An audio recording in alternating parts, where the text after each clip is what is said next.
Dear students, prepositions का topic हम लोग ख़त्म कर चुके हैं। अब चलेंगे कंजक्शंस पे। कंजक्शन जो कि हमारे सेंटेंस को ऐड करने का काम करता है। एक तरीके से कह सकते हैं कि दो सेंटेंस को जोड़ने के लिए जो वर्ड यूज़ किया जाए, that is known as conjunction. Conjunction दो प्रकार के होते हैं, एक हमारा होता है सिंपल, दूसरा कंपाउंड। सिंपल कंजक्शन में and, but, since, because, as, to, for, so that, as soon as well as long as for as. Compound में नाइदर, नॉर, और, not only but also, no sooner than, so that, hardly when, if as if where, both and, although, at, least, should. अब इसको जब हम लेके चलेंगे तो हमारा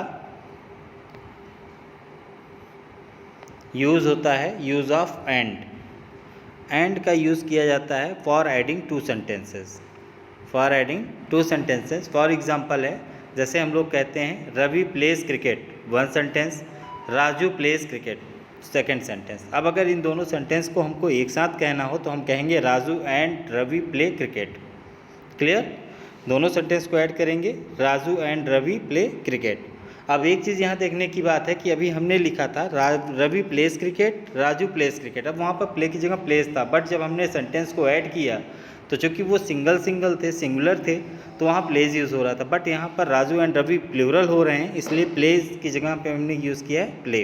क्लियर? सेकेंड यूज़ होता है सो पॉजिटिव रिजल्ट। किसी भी रिजल्ट को बताना है, पॉजिटिव रिजल्ट को बताना है, तो हम लोग यूज़ करते हैं, किसका यूज़ करते हैं? एंड का। जैसे he worked hard, he got passed. मतलब एक सेंटेंस हुआ he worked hard, he got passed, मतलब वह अच्छी मेहनत करता है और वह पास हो गया। अब अगर इसी को हमको एक सेंटेंस में कहना है तो हम कहेंगे he worked hard and got passed. Clear? कि वह अच्छी मेहनत की और पास हो गया। क्लियर है? तो एंड का यूज़ मोस्टली दो ही जगह पे हम लोग यूज़ करते हैं। फिर आते हैं बट। बट की मीनिंग यहाँ पे कई प्रकार से यूज़ होती है, लेकिन, पर, परंतु, बल्कि, सिवाय, अलावा। मतलब अगर हमको लेकिन सेंटेंस के सेंस में आ रहा है, पर की बात आ रही, परंतु की बात आ रही, तो भी बट, बल्कि के लिए है तो भी बट, सिवाय या अलावा के सेंटेंस में आते हैं तो भी हम क्या यूज़ करेंगे? बट। फॉर एग्ज़ाम्पल, वह अमीर है पर बहुत कंजूस। जनरली हम लोग किसी के लिए भी यूज़ करते हैं कि यार वो तो बहुत अमीर है लेकिन कंजूस बहुत है सब। तो he is rich but very माइजर। He is rich but very माइजर। अब चूँकि यहाँ पर शब्द था तो उसकी जगह पे हम लोग कंजक्शन यूज़ करेंगे बट का। वह शैतान है परंतु मुझे पसंद है। जनरली हम लोग स्टूडेंट्स के लिए भी यूज़ करते हैं कि यार शैतान तो है लेकिन चलो ठीक है, बच्चा है, बहुत अच्छा बच्चा है। तो उसी सेंटेंस को अगर यूज़ करें तो कहेंगे he is naughty but I like him. He is naughty but I like him. Guardians बहुत कहते हैं, सभी गार्जियंस के बच्चे जिनके उत्पात होते हैं, बहुत शैतान होते हैं, तो वो लोग ज़रूर कहते हैं, क्योंकि किसी भी माँ बाप के लिए बच्चे तो हमेशा प्रिय होंगे। वो गोरी है लेकिन खूबसूरत नहीं है। She is fair but not beautiful. She is fair but not beautiful. Clear? अगला देखते हैं।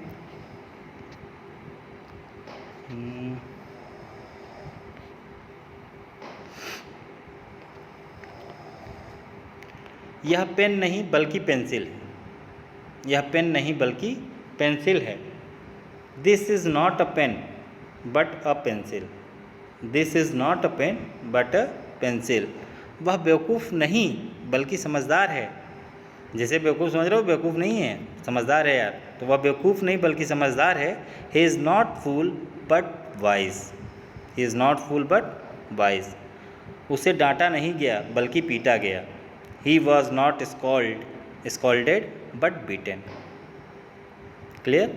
ये कब के लिए था? जब हमारा लेकिन, पर या परंतु का सेंटेंस आता था। अब अगर हमको बात करना है सिवाय या अलावा, मैं आपके घर के सिवाय या अलावा यूज़ कर लीजिए कि मैं आपके घर के सिवाय या मैं आपके घर के अलावा कहीं भी जा सकता हूँ। I can go anywhere but your home. I can go anywhere but your home. आपके घर के अलावा मैं कहीं भी जा सकता हूँ। मैं कुछ भी कर सकता हूँ सिवाय तुम्हें पीटने के। I can do anything but beat you. देख सकता हूँ मैं कुछ भी होते हुए पर नहीं देख सकता तुझे रोते हुए। ये लाइन आप लोगों ने मोस्टली बहुत सुना होगा गाने में। अगर इसी वर्ड को हमको कहना हो इन इंग्लिश तो I can see anything happening, I can see anything happening but I can not see you crying. I can see anything happening but I can not see you crying. Clear. अगला word use होता है हमारा for, as, because, since.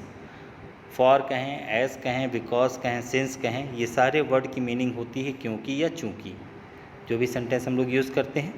अब क्योंकि या चूँकि कभी भी हम लोग बोलते हैं तो अगर हिंदी में भी बात करते हैं तो उसका सेंस आता है कभी कभी हम लोग क्योंकि पहले भी लगाते हैं, या चूँकि ऐसा, चूँकि वैसा, या क्योंकि कभी बीच में आता है।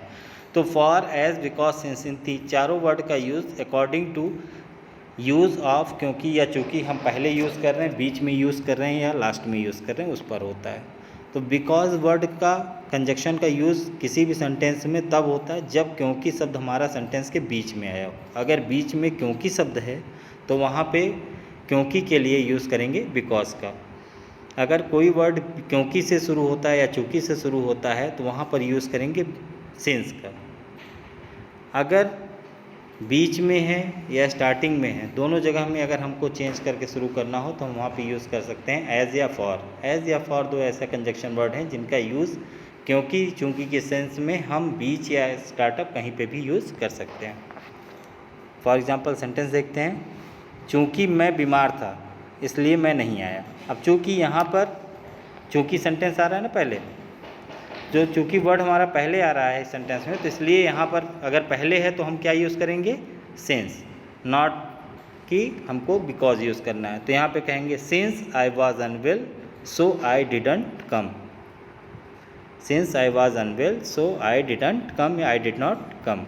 क्लियर। अब यहाँ पर हम एज या फॉर का भी यूज़ कर सकते हैं क्योंकि दोनों जगह काम करेगा, चाहे मिडिल हो या बिगनिंग हो। तो as I was unwell so I did not come, for I was unwell so I did not come, जो भी यूज़ करें। मैं नहीं आया क्योंकि मैं बीमार था, वही सेंटेंस है बट अब क्योंकि कहाँ आ रहा है, बीच में आ रहा है। तो अब बीच में आ रहा है तो हम एज फॉर भी यूज़ कर सकते हैं और बिकॉज तो सबसे पहले बनता है। तो I did not come because I was unwell, I did not come as I was unwell, I did not come for as I was unwell.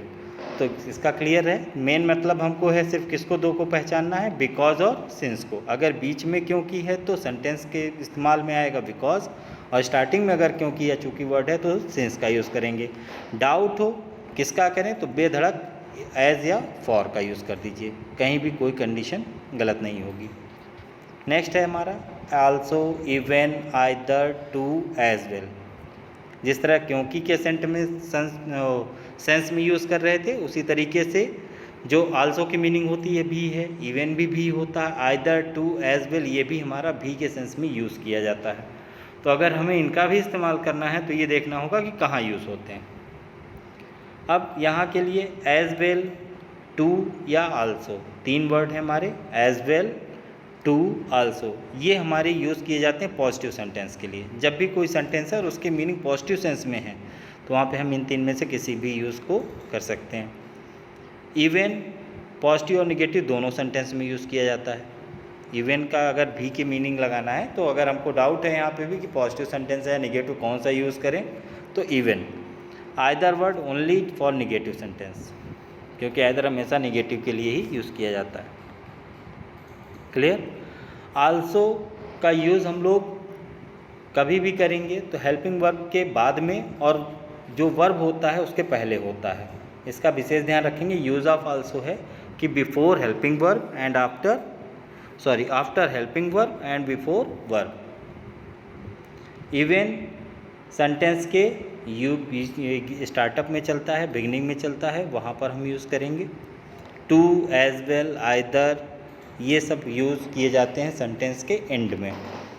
Sentence को देखते हैं, मैं भी अच्छा हूँ।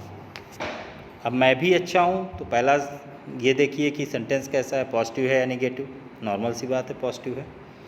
तो अब अगर पॉजिटिव है तो क्या यूज़ करेंगे, आई am also good, I am also good. तो अब आल्सो का यूज़ हमने बताया था कि आफ्टर हेल्पिंग वर्ब और बिफोर वर्ब तो हेल्पिंग वर्ब आपका यहाँ पे एम है, तो एम के बाद आल्सो, और वर्ब गुड है तो गुड के पहले।